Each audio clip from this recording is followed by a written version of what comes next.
Hi பாலர் எப்படி இருக்கீங்க? இன்றைக்கி எங்கள் வீட்டில் மதியானம் என்ன சாப்பாடுன்னு பார்க்கலாம். இன்றைக்கி வந்து ரொம்பவே சிம்பிளான வீட்டிலையே செஞ்ச பக்கோடா, வெங்காய பக்கோடா. அதுக்கு வந்து மோர் குழம்பு தான் வச்சுருந்தேன். வீட்டில் காய்கறி இல்லைன்னா இந்த மாதிரி சிம்பிளாக ஏதாவது நமக்கு மட்டும் தானே என்ன செய்யலாம் அப்படின்னு சொல்லி யோசித்தேன்.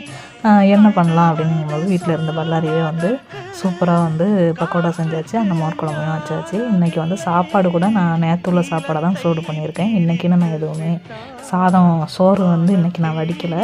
நேற்று உள்ள சோறு தான், அதையே வந்து சூடு பண்ணிவிட்டு அந்த மோர் குழம்பையும் அந்த பக்கோடாவையும் வச்சு தான் சாப்பிட்டேன். ஆனால் சாப்பாடு சிம்பிளாக இருந்தாலும் ரொம்பவே டேஸ்ட்டாக சூப்பராக இருந்துச்சு. அந்த பக்கோடா பார்த்திங்கன்னா ரொம்பவே கிறிஸ்பியாக, என்ன சொல்ல, ரொம்ப மொறு மொறு மொறுன்னு அழகாக இருந்தது. நிஜமாக சொல்கிறேன், ரொம்ப சிம்பிளாக சாப்பிடும்போது ரொம்பவே மனசுக்கு பிடிச்ச மாதிரி, கொஞ்சமாக சாப்பிட்டாலும் அளவாக நல்லா மனசுக்கு பிடிச்ச மாதிரி சாப்பிட்டாச்சு மதியானம். உங்கள் வீட்டிலலாம் என்ன சாப்பாடு அப்படின்ட்டு கமெண்ட்ஸில் சொல்லுங்கள். வீடியோ பிடிச்சிச்சுன்னா லைக் பண்ணுங்கள், சப்ஸ்கிரைப் பண்ணுங்கள். Okay, bye friends.